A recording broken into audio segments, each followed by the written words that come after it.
دیکھیے اعوذ باللہ من الشیطان الرجیم بسم اللہ الرحمن الرحیم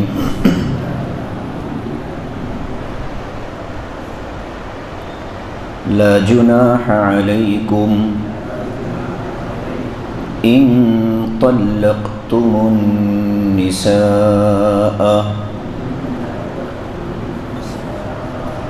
ما لم تمسوهن أو تفرضوا لهن فريضة ومتعوهن على الموسع قدره وعلى المقتر قدره متاعا بالمعروف حقا على المحسنين وإن طلقتموهن من قبل أن تمسوهن وقد فرضتم لهن فريضة فنصف ما فرضتم إلا أن يعفون أو يعفو الذي بيده عقدة النكاح وأن تعفوا أقرب للتقوى ولا تنسوا الفضل بينكم إن الله بما تعملون بصير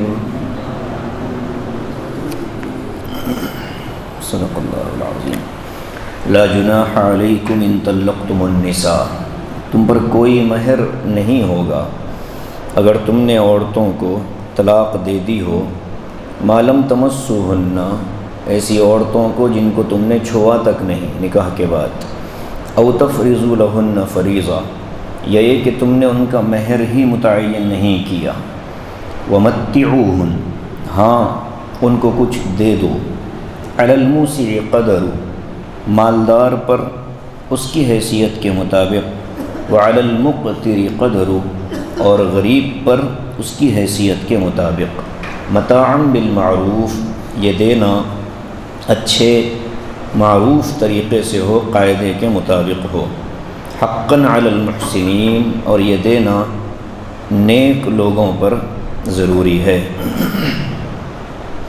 وَإِن طَلَّقْتُمُوهُنَّ مِن قَبْلِ أَن تَمَسُّوهُنَّ اور اگر تم نے ان عورتوں کو طلاق دے دی ہو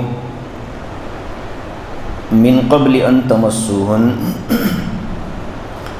اس سے پہلے کہ تم نے ان کو چھوا ہو چھونے سے پہلے وقد فرضتم لهن فریضہ ہم اگر تم نے ان کا مہر متعین کیا ہو نکاح کے وقت میں فنصف ما فرضتم تو ایسی صورت میں جو تم نے مہر فرض کیا لازم کیا اس کا آدھا دینا ہوگا الا ان یعفون ہاں اگر عورت ہی اپنی طرف سے کچھ معاف کر دے او یعفو الذی بیدہ عقدۃ النکاح یا وہ مرد شوہر معاف کر دے جو کہ جس کے ہاتھ میں نکاح کا دھاگا ہے گرا ہے وَأَن تَعْفُوا أَقْرَبُ لِلتَّقْوَى اور یہ کہ تم معاف کر دو یہ زیادہ بہتر ہے قریب ہے تقوی کے وَلَا تَنْسَوُا الْفَضْلَ بَيْنَكُمْ اور آپس میں ایک دوسرے کے ساتھ بھلائی اور ہمدردی کو مت بھولنا ان اللہ بما تعملون بصیر بے شک اللہ تعالیٰ تمہارے اعمال کو دیکھ رہا ہے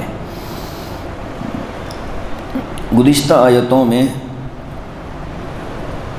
طلاق کے بعد کی عدت وفات کے بعد کی عدت کا بیان تھا اور ایسی عورتوں کی طلاق کا مسئلہ تھا کہ شوہروں نے ان کو 1 طلاق دی ہو، 2 دی ہو، 3 دی ہو، عدت کے مطابق احکام پہلے بیان کیے گئے کہ طلاق کی عدت کیا ہے، وفات کی عدت کیا ہے، اور اب جو مضمون ہے اس کے اندر بلکہ اوپر عدت میں نکاح کرنے نہ کرنے سے متعلق بھی احکام بیان کیے گئے۔ اور آج جو آیتیں پڑھی گئیں اس کے اندر اللہ تعالیٰ نے مہر سے متعلق، یعنی طلاق دینے کے بعد مہر کا کیا حکم ہوتا ہے، پہلی آیتوں میں طلاق دینے کے بعد عدت کا کیا حکم ہوتا ہے اس کو بیان کیا، اور اس آیت میں طلاق دینے کے بعد مہر کا کیا حکم ہوتا ہے اس کو بیان کرتے ہیں۔ ان 2 آیتوں کے اندر 2 الگ الگ شکلیں بیان کی گئیں، یعنی کسی عورت کو طلاق دی گئی تو اب اس کے مہر کا کیا معاملہ ہے، کیا مسئلہ ہے۔ ایک عورت جب اس کو طلاق دی جاتی ہے تو 4 صورتیں ہو سکتی ہیں، 5ویں صورت نہیں بنتی۔ پہلی صورت یہ ہے کہ عورت کا مہر بھی طے نہیں ہوا، نکاح پڑھا دیا گیا، رخصتی بھی نہیں ہوئی اور خلوت بھی نہیں ہوئی، طلاق دے دی گئی۔ پہلی شکل کہ عورت کا مہر متعین نہیں ہوا، نکاح پڑھا دیا گیا، رخصتی سے پہلے یا خلوت سے پہلے طلاق دے دی گئی، ایک شکل۔ دوسری شکل، عورت کا مہر متعین نہیں ہوا، نکاح پڑھا دیا گیا، رخصتی کر دی گئی، خلوت ہو گئی، اس کے بعد طلاق دی گئی۔ تیسری شکل، عورت کا نکاح مہر متعین ہوا اور نکاح پڑھایا گیا، رخصتی نہیں ہوئی، طلاق ہو گئی۔ چوتھی شکل، عورت کا مہر متعین ہوا، نکاح پڑھایا گیا، رخصتی بھی ہو گئی اور خلوت بھی ہو گئی، پھر طلاق دی گئی۔ یہ 4 شکلیں بنتی ہیں۔ ان 4 شکلوں میں سے صرف 2 شکلیں یہاں بیان کی گئی، بقیہ 2 شکلیں دوسری آیتوں میں بیان ہو رہی ہیں۔ پہلی شکل میں نے بتائی کہ عورت کا مہر متعین نہیں ہوا، نکاح پڑھا دیا گیا۔ تو اب یہاں یہ سمجھنا چاہیے کہ مہر کی نکاح میں حیثیت کیا ہے۔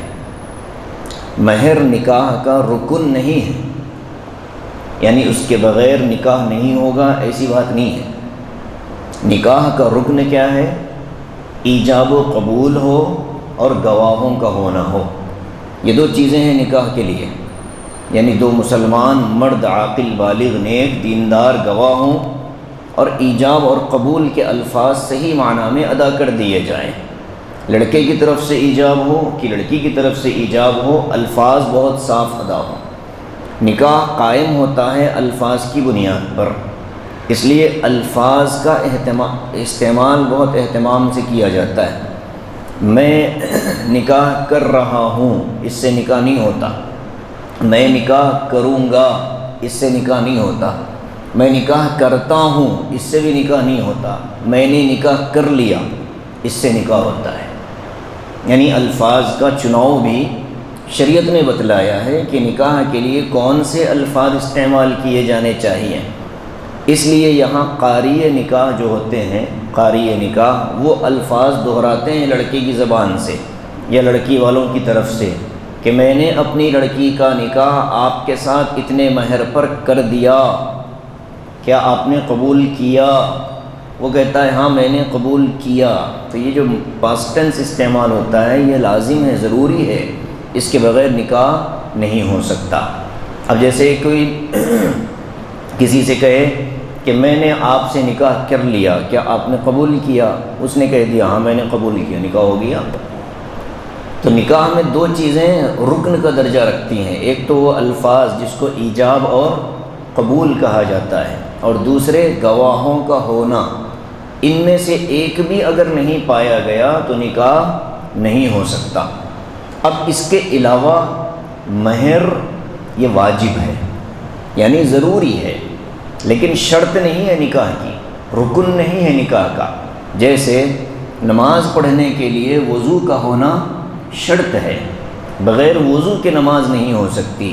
اب نماز میں نماز میں کھڑے ہو جانے کے بعد ارکان کو، اعمال کو، رکوع سجدے کو اطمینان اور سکون سے ادا کرنا واجب ہے۔ اب اگر کوئی نماز میں داخل ہی نہ ہو اور رکوع اور سجدہ اطمینان سے کرنے لگے بغیر وضو کے، تو اس کی نماز نہیں ہو سکتی، اس لیے کہ رکن اور شرط اس کا نہیں پایا گیا۔ اب نکاح کے معاملے میں مہر جو ہوتا ہے یہ واجب ہوتا ہے، اور مہر کا وجود، مہر کو واجب قرار دیا شریعت نے، تو اس کے احکام بھی تفصیل سے بیان فرما دیے کہ مہر کب دینا ہوگا۔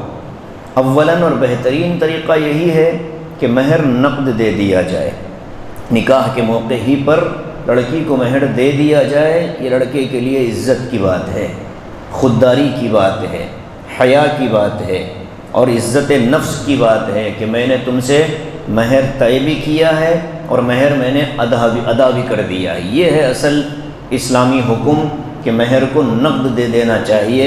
ہاں اگر کوئی غریب ہے جس کے پاس دینے کے لیے کچھ نہیں ہے، ایسا شخص نکاح کرنا چاہتا ہے، تو پھر ایسے شخص کے لیے اجازت ملتی ہے کہ لڑکی کی رضامندی اور اس کی خوش دلی کے ساتھ وہ اجازت دے کہ ہم اپنا مہر بعد میں وصول کریں گے۔ اس میں لڑکی کی اجازت ضروری ہے۔ نکاح کے قائم کرنے کے لیے ان چیزوں کو پہلے ڈسکس کر لیا جاتا ہے گھرانوں کے اندر۔ عام طور پہ اب یہ چیز ختم ہو رہی ہے، لڑکی کی طرف سے کوئی ایک ہی شخص ساری بات کر لیتا ہے، کہتا ہے کہ مہر بھی اتنا ہوگا۔ لڑکی کو خود نہیں پتہ ہوتا کہ اس کا مہر کتنا ہے، جبکہ مہر لڑکی کا حق ہے۔ اس کو معلوم ہونا چاہیے کہ اس کا مہر اس کا نکاح کتنے مہر پر ہو رہا، تو لڑکی کو بتایا جائے کہ تمہارا نکاح ہو رہا ہے اتنے مہر پر، تم راضی ہو؟ وہ کہے ہاں میں راضی ہوں، تو بات آگے بڑھائی جائے۔ تو یہ ساری چیزیں شریعت کا حصہ ہیں۔ تو اب ایک ایسی عورت جس کا مہر متعین نہیں ہوا اور نکاح ہو گیا، نکاح کے بعد کسی وجہ سے لڑکی کو طلاق دینا پڑا، دلہن بدل گئی، دلہا بدل گیا، یا کسی ایسے عیب کے بارے میں معلوم ہوا کہ جس کی بنا پر نکاح ہو نہیں سکتا تھا، مسائل پیدا ہوتے تھے، کچھ بھی معاملہ پیش آ جائے، تو ایسی صورت میں اسلام کا حکم یہ ہے کہ نکاح تو تم نے کیا، تمہارے ساتھ اس کا نام جڑا، نسبت تو قائم ہوئی، اگرچہ کہ تم دونوں میاں بیوی بنے نہیں، لیکن کاغذ کے اوپر تو میاں بیوی بنے، نکاح کے اندر تو تمہارا ایک مجموعہ شریک ہوا۔ لہٰذا اس بچی کو جب تم رخصت کرو یا اس کو طلاق دے رہے ہو، شریعت کی طرف سے تو کوئی مہر نہیں ہے، جس کا مہر متعین نہیں ہوا، نکاح کے بعد لڑکی کی رخصتی نہیں ہوئی، ایسی لڑکی کو اگر کسی نے طلاق دے دیا ہو تو اس کو مہر دینا ضروری نہیں ہے، مگر چونکہ وہ تمہارے ساتھ جڑی ہے، اس لیے انسانیت کا تقاضا یہ ہے کہ تم اس کو کچھ دے دو، اس کو کچھ دے دو۔ اب الفاظ کیا ہیں قرآن کے؟ لا جناح علیکم، تم پر مہر کی طرح، مہر کے نام پر کوئی گناہ نہیں ہوگا۔ ان طلقتم النساء، اگر تم نے اب عورتوں کو طلاق دے دی ہو، کیسی عورتیں؟ ما لم تمسوہن، کہ جن کو تم نے چھوا تک نہیں، او تفرضوا لہن فریضہ، یا یہ کہ تم نے ان کا مہر بھی متعین نہیں کیا۔ فریضہ کا لفظ آیا ہے یہاں پر مہر کے لیے، تفرضوا کا لفظ آیا ہے مہر کے لیے۔ تو کہتے ہیں کہ اگر ایسی کوئی عورت جس کا مہر متعین نہیں ہوا، جس کو شوہر نے چھوا تک نہیں، طلاق دے دی گئی، تو اس پر مہر نہیں ہے، شوہر کے ذمے مہر نہیں ہے۔ البتہ ومتعوہن، کہتے ہیں کہ ایسے ہی مت چھوڑ دو، اس کو کچھ ساز و سامان دے کر رخصت کرو۔ ومتعوہن، ساز و سامان دے کر رخصت کرو۔ اب ساز و سامان کی تفصیل نہیں بیان کی، بلکہ ایک عجیب جملہ ارشاد فرمایا، علی الموسع قدر وعلی المقتر قدر، ہر آدمی اپنی مالی حیثیت کو دیکھ لے۔ علی الموسع، وسعت والا جو آدمی ہے، اللہ تعالیٰ نے اس کو خوشحالی دی ہے، مال دیا ہے، دولت مند ہے، وہ اپنے اعتبار سے دے۔ وعلی المقتر قدر، اور اگر کوئی تنگدست ہے، غریب الحال ہے، مفلوک ہے، اس کو اپنی حیثیت سے دینا چاہیے۔ اب اس کی مثالیں ہمیں تاریخ میں ملتی ہیں۔ حضرت حسن رضی اللہ تعالیٰ عنہ جو حضرت علی کے صاحبزادے ہیں، انہوں نے اسی طرح کا ایک معاملہ ان کے ساتھ پیش آیا تھا۔ ایک خاتون سے نکاح کیا تھا، رخصتی سے قبل انہوں نے طلاق دے دیا تو 20,000 درہم انہوں نے دے کر کے رخصت کیے۔ 20,000 درہم دل رکھنے کی خاطر کہ بھائی ٹھیک ہے آپ جا رہی ہو، لہذا ہم پیچھے مضمون اور تفصیل سے پڑھ کر آئے ہیں کہ جس عورت کے ساتھ زندگی کا ایک حصہ گزارا اور اس کے ساتھ وقت گزارا پھر طلاق دے رہے ہو، تو قرآن کہتا ہے اب بھی تمہارے دلوں کے اندر برائی نہیں آنی چاہیے، بلکہ تم اس کو کچھ دے کر کے رخصت کرو۔ جس عورت کے ساتھ وقت گزارا ہے اس کے ساتھ بھی دے کر رخصت کرنے کا حکم ہے، اور جس کے ساتھ صرف نام جڑا ہے اس کو بھی کچھ نہ کچھ دے کر کے رخصت کرو۔ اب یہ کچھ نہ کچھ دے کر کے رخصت کرنا کیا ہے، ہر آدمی اپنے اعتبار سے اس کو طے کر لے۔ عبداللہ ابن عباس رضی اللہ تعالیٰ عنہ فرماتے ہیں کہ کم سے کم 3 جوڑے کپڑے اس کو دے دینے چاہیے، پہننے کے کپڑے 3 جوڑے اس کو دے دینے چاہیے۔ اب یہ جو دینا ہے یہ کوئی غرور اور فخر کے ساتھ نہیں ہے، یہ عورت کو جو دیا جا رہا ہے یہ کوئی بھیک نہیں ہے، بلکہ قرآن کیا کہتا ہے، متاعا بالمعروف، یہ دینا شریعت کے مطابق ہونا چاہیے، دستور کے مطابق ہونا چاہیے۔ دینے والا یہ تصور نہ کرے کہ میں احسان کر رہا ہوں، نہیں، یہ حکم ہے اللہ تعالیٰ کا کہ تم کچھ دو، ورنہ تو تم نے نکاح کیا اپنے ساتھ رکھو، زندگی گزارو اس کے ساتھ، اور اتنی طاقت نہیں ہے تو پھر کچھ دے کر کے رخصت کرو۔ اور یہ دینا تمہارا عورت پر کوئی احسان نہیں ہے، بلکہ یہ اسلام کا حکم ہے۔ حقاً علی المحسنین، آگے اس کو اور موقت کیا، تاکید کے ساتھ بیان فرماتے ہیں کہ یہ دینا نیک لوگوں کے لیے، محسنین کے لیے ضروری ہے۔ اور جو گنہگار ہوتا ہے وہ تو ایسے ہی وصول کرنے کے چکر میں پڑا رہتا ہے، وہ تو پہلے ہی لڑائی جھگڑے پر آ جاتا ہے کہ تم نے ہمیں بتایا نہیں، ہم کو دھوکہ دیا، دھوکے کے ساتھ نکاح کیا، ہنگامے۔ یہ سارے مسئلے شریعت نہیں چاہتی ہے، شریعت تو صاف صاف کہہ دیتی ہے رشتہ نہیں جمتا ہے، علیحدہ ہو جاؤ، دے کر کے معاملہ ختم کر دو۔ حقاً علی المحسنین، یہ دینا ایمان والے اور نیک لوگوں کی شان ہے، دینا سب کو چاہیے۔ اب دوسری شکل کیا تھی؟ ایک ایسی عورت جس کا مہر متعین ہوا اور نکاح ہوا لیکن رخصتی سے پہلے طلاق ہو گئی۔ اوپر کے مسئلے میں مہر متعین نہیں ہوا، نکاح ہوا، رخصتی سے پہلے طلاق ہوئی۔ اس مسئلے میں مہر متعین ہو گیا، نکاح ہو گیا اور رخصتی سے پہلے طلاق ہو گئی، بس یہ 2 شکلیں یہاں بیان ہوتی ہیں۔ اب اس کے بارے میں اللہ کیا فرماتے ہیں، وَإِن طَلَّقْتُمُوهُنَّ مِن قَبْلِ أَن تَمَسُّوهُنَّ، اور اگر تم نے ایسی عورتوں کو طلاق دے دی ہو کہ جن کو تم نے چھوا تک نہیں ہے، وَقَدْ فَرَضْتُمْ لَهُنَّ فَرِيضَةً، اور تم نے ان کے لیے مہر متعین کر لیا تھا، فرضتم، تم نے فرض کر لیا تھا ان کے لیے مہر۔ اب رخصتی تو ہوئی نہیں۔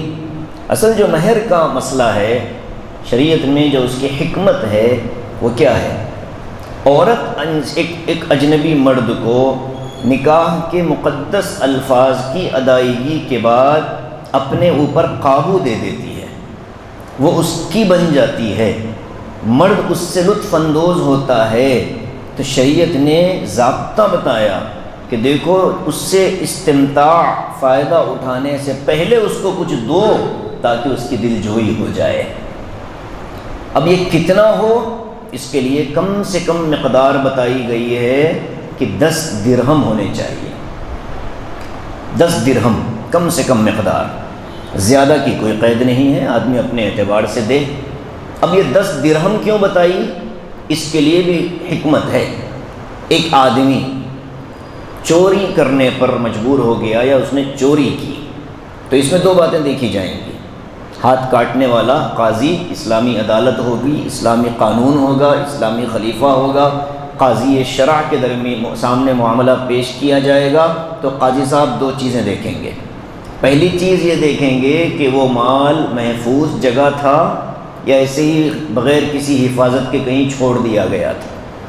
اگر کہیں کسی نے بیگ چھوڑ دیا تھا، اس کو کسی نے اٹھایا تو اس پر ہاتھ نہیں کٹتا، چوری الگ چیز ہوتی ہے، شریعت میں ہاتھ کاٹنے کے لیے، چوری کی سزا نافذ کرنے کے لیے یہ شرط ہے کہ وہ مال کسی محفوظ جگہ پر ہو، اور پھر دوسری شرط یہ ہے اس مال کی مقدار 10 درہم سے زیادہ ہو۔ 10 درہم سے کم کا اگر مال ہوگا تب بھی ہاتھ نہیں کٹے گا۔ اب اس 10 درہم کو حضور صلی اللہ علیہ وسلم نے متعین فرمایا، اس کو بنیاد بنا کر فقہا نے مہر کی مقدار کو بھی کم سے کم 10 درہم کی مقدار متعین کیا ہے کہ اس کو شریعت میں کم از کم مال مانا گیا کہ 10 درہم اگر کسی نے چوری کی تو ہاتھ کٹے گا۔ ایک مرد ایک عورت سے نکاح کر کے اس سے استفادہ کرتا ہے تو اس کو کم سے کم 10 درہم مہر ادا کر دینا چاہیے۔ تو اب آگے فرماتے ہیں وقت فرضتم لہن فریضہ، تم نے مہر متعین کر لیا ہو، چھوا نہیں ہے، فنصف ما فرضتم، طلاق دے دینے کی شکل میں۔ کون سا مہر دینا ہے؟ چونکہ استفادہ نہیں ہوا، استمتاع نہیں ہوا، عورت پر قابو نہیں پایا، اب کیا دینا پڑے گا؟ چونکہ تم نے اللہ کے نام پر مہر کی ایک مقدار کو متعین کر لیا تھا، مہر کی ایک مقدار کو طے کر لیا تھا، تم کو چاہیے کہ چھونے سے پہلے طلاق دینے کی شکل میں اس متعین شدہ مقدار کا آدھا عورت کو دینا واجب ہوگا۔ جو طے ہوا تھا اس کا آدھا دینا پڑے گا، یہ ضابطہ ہے۔ مہر طے ہو چکا، رخصتی سے پہلے طلاق ہو گئی تو کتنا دینا ہوگا؟ آدھا دینا پڑے گا۔ فنصف ما فرضتم، نصف کسے کہتے ہیں؟ آدھے کو کہتے ہیں۔ آدھا اس کا جو تم نے فرض کیا، یعنی جو تم نے متعین کیا۔ اب یہاں پھر دو چیزیں اور ہیں۔ اسلام، قرآن عورت کو ترغیب دے رہا ہے اور ساتھ ہی ساتھ مرد کو ترغیب دے رہا ہے دو باتوں کی۔ عورت کو یہ کہتا ہے الا ان یعفونا، اگر کوئی عورت اچھے گھر کی ہے، عزت دار ہے، عزت دار تو ساری عورتیں ہوتی ہیں، گھر اس کا مضبوط ہے، مالی اعتبار سے کوئی ان کو مسئلہ نہیں ہے، اچھے خاندان کے بڑے لوگ، اس کو چاہیے کہ وہ شوہر سے کہے کہ جو آدھا حصہ مجھے آنے والا ہے میں اسے بھی معاف کرتی ہوں، صرف نکاح ہی تو ہوا ہے، اس میں کوئی مسئلہ نہیں ہے، میں اپنا مہر معاف۔ قرآن نے اس کو مقدم کیا، کہتے ہیں الا ان یعفونا، اگر عورت ہی اپنی طرف سے معاف کر دے چلیے کوئی مسئلہ نہیں، کوئی بات نہیں، چاہے وہ پورا معاف کر دے یعنی آدھے میں پورا معاف کر دے یا آدھے کا آدھا معاف کر دے، عورت کو اختیار ہے۔ دوسری شکل، مرد کو بھی اسلام کیا حکم دیتا ہے؟ مرد کو یہ کہتا ہے او یعفو الذی بیدہ عقدۃ النکاح، یا وہ شخص اپنا آدھا حصہ، دیکھیے جتنا متعین ہوا تھا اس میں سے آدھا عورت کو جانا تھا، بقیہ آدھا مرد کے پاس رہنا ہے نا، تو مرد کے پاس جو آدھا حصہ بچنا تھا، قرآن یہ کہتا ہے وہ اپنا آدھا معاف کر دے، عورت کو یہ کہے کہ نکاح تو ہوا تھا اگرچہ کہ رخصتی نہیں ہوئی، جو مہر میں نے متعین کر دیا، جو میں نے زبان دے دی، وہ مہر میں آپ کو دے رہا ہوں۔ عورت کو بھی ترغیب دی جا رہی ہے کہ تم اپنا معاف کرو، اور مرد کو ترغیب دی جا رہی ہے کہ تم اپنا معاف کرو۔ اب آپ بتائیے کہ اگر یہ معاشرہ وجود میں آ جاتا ہے تو پھر وہی معاملہ ہوگا کہ آپ پہلے آپ پہلے آپ پہلے آپ پہلے، ایک دوسرے پر دوسرے کو ترجیح دینے کا مزاج کہ بھائی ٹھیک ہے میں نے آپ سے کہا تھا یہ آپ پورا رکھ لیں، عورت کہ نہیں میں تو اپنا چھوڑنا چاہتی ہوں، مرد کہتے ہیں نہیں میں تو پورا دینا چاہتا ہوں۔ آپ بتائیے کتنا خوبصورت معاشرہ ہے۔ قرآن نے اس کو بیان کیا الا ان یعفون او یعفو الذی بیدہ عقدۃ النکاح، یا تو عورت معاف کر دے یا وہ شخص معاف کر دے جس کے ہاتھ میں نکاح کی گرہ ہوتی ہے۔ یہ بڑا نازک جملہ ہے۔ عقدۂ نکاح کس کے ہاتھ میں ہے؟ شوہر کے ہاتھ میں۔ نکاح قائم کرنے کے لیے بھی شوہر کی ضرورت، نکاح ختم کرنے کے لیے بھی شوہر کی مرضی۔ عورت اپنے سے طلاق نہیں کر دے سکتی، عورت طلاق کا مطالبہ کر سکتی ہے، طلاق دے نہیں سکتی، خلا مانگ سکتی ہے، لے سکتی ہے، مگر مرد کی رضامندی اور اس کی مرضی کے بغیر اس کا خلا بھی مکمل نہیں ہو سکتا۔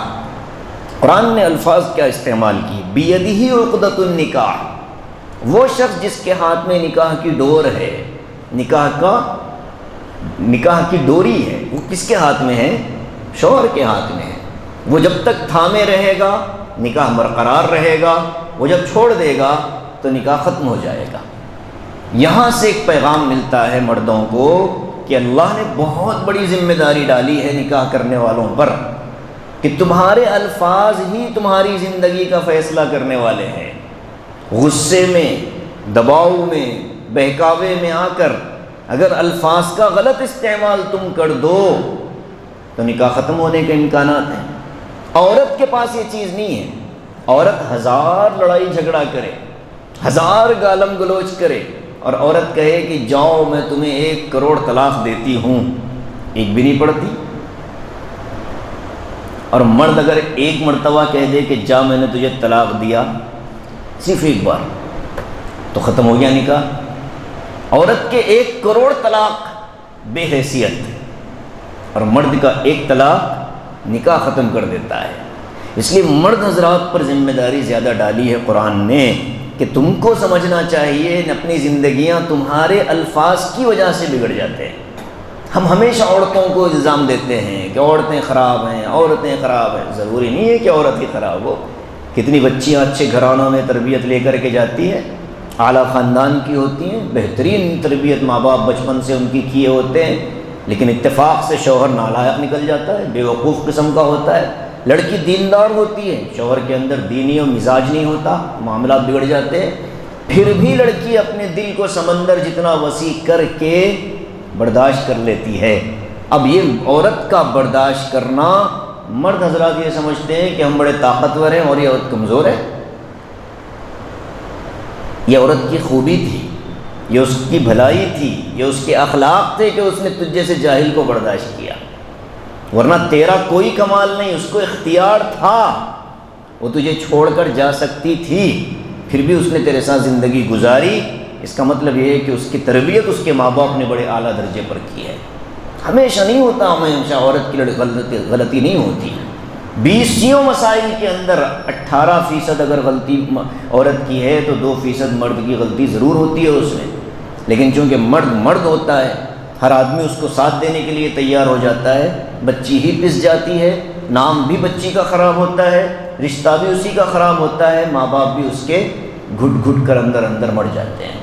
اس لیے قرآن نے ایک ہی لفظ کے اندر پورا پیغام دے دیا، نکاح کی ڈوری مرد کے ہاتھ میں ہے، وہ اگر مضبوط تھامے رکھے گا۔ اور اس کا آسان طریقہ کیا ہے؟ علماء نے لکھا ہے کہ میاں بیوی میں اگر کبھی نااتفاقی ہو جائے، کوئی بھی معاملہ ہو، تو دونوں کو آپس میں بیٹھ کر اس مسئلے کو حل کر لینا چاہیے۔ سب سے پہلا حکم، آپس میں بیٹھ جاؤ، مجھ سے غلطی ہوئی میں معافی چاہتا ہوں، تم سے غلطی ہوئی چلو معاف کر دیتا ہوں، کوئی مسئلہ نہیں۔ یہ پہلا قدم تھا، لیکن یہ معاشرہ چونکہ ہمارا لڑائی جھگڑے والا معاشرہ ہے، لڑکی کو رخصتی کے وقت ہی میں اس کو دیے جانے والے سارے سامان کو ریکارڈ کر کے محفوظ کر لیا جاتا ہے، اس نیت سے کہ کل کو اگر لڑائی جھگڑا ہوا تو ہمارا پورا سامان ہم کو واپس مل جائے۔ یعنی شروعات ہی کے اندر ذہن میں یہ چیز بیٹھی ہوئی ہے کہ کل کو رشتہ بگڑے گا تو ساری تفصیلات کے ساتھ سامان ہم کو واپس لینا ہے۔ لڑکی والے بھی ظالم بنتے ہیں بعض دفعہ۔ ابھی ایک حال میں مقدمہ 20 لاکھ روپے کا مطالبہ لڑکی کی طرف سے آتا ہے، اب وہ تو مشہور قصہ عدالت میں چل ہی رہا ہے، کتنے لاکھ روزانہ کا خرچہ، بھائی ڈیلی کا خرچہ 3 لاکھ روپے، 6 لاکھ روپے، 6 لاکھ 3، ہاں بتائیے آپ، عدالت میں 6 لاکھ کا مقدمہ ایک عورت دائر کرتی ہے کہ مجھے مینٹیننس کے 6 لاکھ روپے ہونے چاہیے ماہانہ۔ کون دیتا ہے؟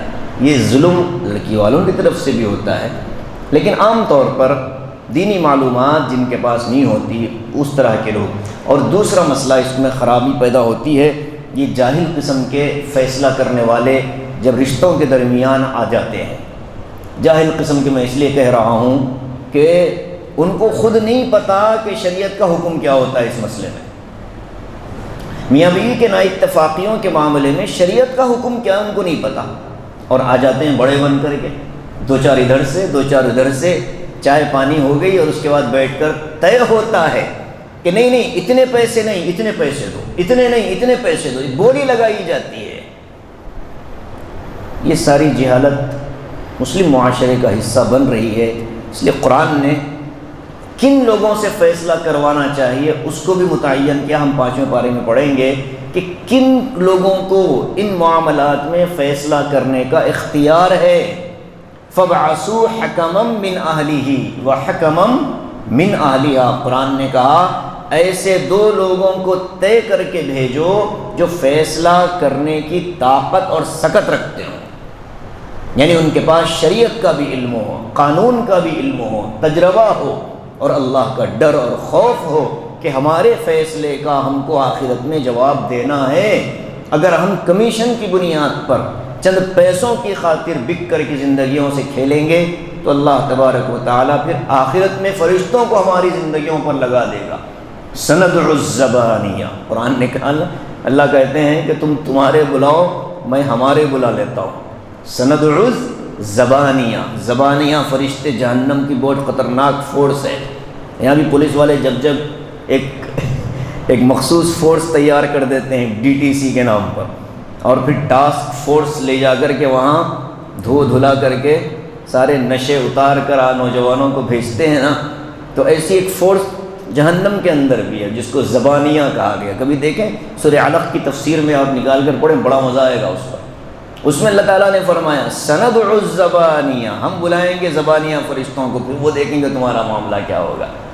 تو یہاں چند ٹکوں کی خاطر، چند روپوں کی خاطر اگر ہم بڑے بن کر چلے جائیں، آپ سے بھی ہم یہی درخواست کرتے ہیں کہ ہر آدمی فیصلہ کرنے کے لیے نہ دوڑ جائے، اس لیے کہ بہت نازک راستہ ہے، قدم اگر پھسل گئے تو آخرت بگڑ جائے گی۔ آگے فرماتے ہیں وَأَن تَعْفُوا أَقْرَبُ لِلتَّقْوَىٰ۔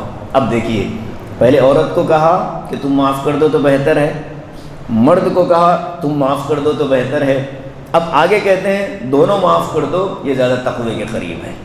یعنی عورت بھی کہے کہ میں نہیں لینا چاہتی، مرد بھی کہے میں نہیں دینا، میں بھی نہیں لینا چاہتا، میں تو دینے کے لیے تیار ہوں، یہ تقوی کی علامت ہے۔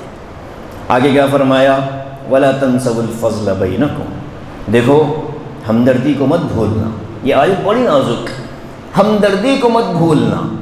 آپس میں جب رشتہ ختم ہو رہا ہے تب بھی تمہارے لیے لازم ہے کہ تم ہمدردی کا مظاہرہ کرو، لڑائی جھگڑا نہ ہو، بحث مباحثہ نہ ہو، ہنگامہ نہ ہو، الزام تراشیاں نہ ہو، ایک دوسرے پر غلط الزامات نہ لگائے جائیں، تہمتیں نہ لگائی جائیں۔ جو بلا رہے ہیں آپ کو، غلط الزام نہ لگے، تہمت نہ لگے، اور ایسے معاملات ہوتے ہیں۔ یہیں آ کر کے آدمی جو الزامات لگا دیتا ہے الٹے سیدھے۔ ابھی سفر میں اللہ معاف کرے، ایک دسترخوان پر بیٹھے تھے ڈائننگ میں، تو ایک خاتون حیدرآباد کی تھی، کسی اور گروپ سے تھی، وہ دستر پر بیٹھ کر سامنے والی خاتون کو اپنے ساتھ آئے ہوئے بہو بیٹے کی شکایت کر رہی ہے، اور اتنی زبردست شکایت آدھے پون گھنٹے تک چلتی رہی۔ میں نے بعد میں سنا، شروعات کے الفاظ تو کان میں پڑ گئے تھے تو لگ گیا کہ کچھ ہے، تو فیصلہ کیا ہوا، سامنے والی جو خالہ تھی انہوں نے پورا ذہن بنا دیا کہ جب تم نے پیسے لگا کر ان کو یہاں بلایا اور یہ تمہارے ساتھ ہی اس طرح کا معاملہ، جاتے ہی آپ نوٹس بھیج دیجئے، رشتہ ختم کر دیجیے۔ اب یہ خالہ جو ہے نا، یہ کیا عمرہ کرنے گئیں، پوری زندگی کی نیکیاں خراب کر کے واپس آئی، غلط مشورہ، تو ایسا ہو جاتا ہے۔ قرآن نے کیا کہا وَلَا تَنْسَوُا الْفَضْلَ، رشتہ ختم بھی کر رہے ہو تب بھی ہمدردی، نہ ان پر تم الزام لگاؤ، نہ ان پر تم الزام لگاؤ، کوئی مسئلہ نہیں، الزام لگ گیا، نہیں پسند آیا معاملہ ختم کرو، لیکن الزام تراشیوں کی اجازت نہیں۔ ہمیشہ وہ شکایتیں سناتے رہنا، ہمیشہ وہ شکایتیں سناتے رہنا، اور اس طرح کی چیزیں حدیث، اور وہاں لوگوں کو حدیثیں بڑی یاد آ جاتی ہے۔ ساس یہ اسٹیٹس لگاتی ہے کہ شوہر بیوی کو شوہر کے ساتھ کیسا رہنا چاہیے، اور ادھر ایک اسٹیٹس لگتا ہے کہ شوہر کو بیوی کے ساتھ کیسا رہنا۔ یہ سوشل میڈیا کی لڑائی، یہ طریقہ اسلام کا نہیں ہے۔ ہمدردی عربوں کے اندر یہ مزاج ہے۔ میں نے اس سے پہلے بھی سنایا تھا کہ ایک عرب کا لڑکی کے ساتھ معاملہ ہوا، نہ اتفاقی ہو گئی اپنی بیوی سے، وہ طلاق دینے کی نوبت آ گئی، وہاں طلاق لینے کے لیے قاضی کے پاس جانا پڑتا ہے، یعنی اس کی کارروائی ہوتی ہے، وہ ساری چیزیں طے کرتا ہے۔ مرد قاضی کو اپنے سارا سنا دیتا ہے کہ میرے پاس اتنا مال ہے، اتنی دولت ہے، اتنا مکان ہے، تو قاضی یہ کہہ دیتا ہے کہ تم ایک گھر اس کو دے دو، وہ فوراً دے دیتا ہے، وہاں کوئی مسئلہ نہیں، کوئی جھگڑے نہیں۔ تو وہاں قاضی کے عدالت میں لڑکی کی شکایتوں کی جب بات آئی تو شوہر نے کھڑے ہو کر کہا، ابھی طلاق ہوئی نہیں، کہا کہ وہ میری بیوی ہے، لہذا میں اپنی بیوی کا کوئی عیب باہر ڈالنا نہیں چاہتا، بس میں اس سے طلاق لینا چاہتا ہوں۔ طلاق ہو گئی۔ اب قاضی نے پوچھا کہ اچھا بتاؤ، اب تو تمہاری بیوی نہیں ہے، بتاؤ کیا مسئلہ ہے؟ تو کہا کہ میں کسی پرائی عورت کا عیب باہر ڈالنا نہیں چاہتا، اس لیے میرا معاملہ صاف کر دیا جائے۔ یہ طریقہ ہوتا ہے، الزام تراشیوں سے اس طرح لوگ بچ جاتے ہیں، ورنہ ہمارے ہاں تو گھر کا بالکل 10 12 15 سال کا لڑکا بھی جانتا ہے کہ اس گھر کی کون سی عورت کتنی بری ہے، کیونکہ سارے تبصرے اسی کے سامنے، سارے تذکرے اسی کے سامنے۔ گھر کی کام والی بھی جانتی ہے اس گھر میں کیا کیا پکوان ہو رہے ہیں، یہ پکوان نہیں، اندر والے کس کے دل میں کیا پکتا ہے۔ تو یہ ہم کو ان چیزوں سے بہت احتیاط کرنے کی ضرورت ہے۔ قرآن کیا کہتا ہے؟ ہمدردی کو مت بھولو، ولا تنسوا الفضل بینکم، آپس کی ہمدردی کو مت بھولو، ان اللہ بما تعملون بصیر، اللہ تعالیٰ تمہارے اعمال کو دیکھ رہا ہے۔ آخری میں اللہ نے ڈرا بھی دیا کہ تم چاہے کتنا ہی بچ جاؤ، چھپ چھپا کر گفتگو کر لو، اللہ کی نظروں سے تو تم بچ نہیں پاؤ گے۔ اب یہ مضمون اللہ نے بیان کیا، اور قرآن کا عام معمول، عام مزاج یہی ہے نا کہ معاملات کو بیان کرتے کرتے اچانک پھر عبادات پر آ جاتا ہے۔ تو پھر یہاں اللہ نے وہ آیت نازل فرمائی جو آیت نماز کی حفاظت پر اللہ نے اتاری ہے، حافظوا علی الصلوات والصلاة الوسطی وقوموا للہ قانتین۔ انشاءاللہ اس پر اگلے درس میں، اگلے جمعہ انشاءاللہ اس پر گفتگو ہوگی۔ اللہ تعالی ہم سب کو اس کے احکام کو سمجھنے اور اس کے مطابق زندگی گزارنے کی توفیق نصیب فرمائے، آمین۔ وآخر دعوانا الحمد للہ رب العالمین۔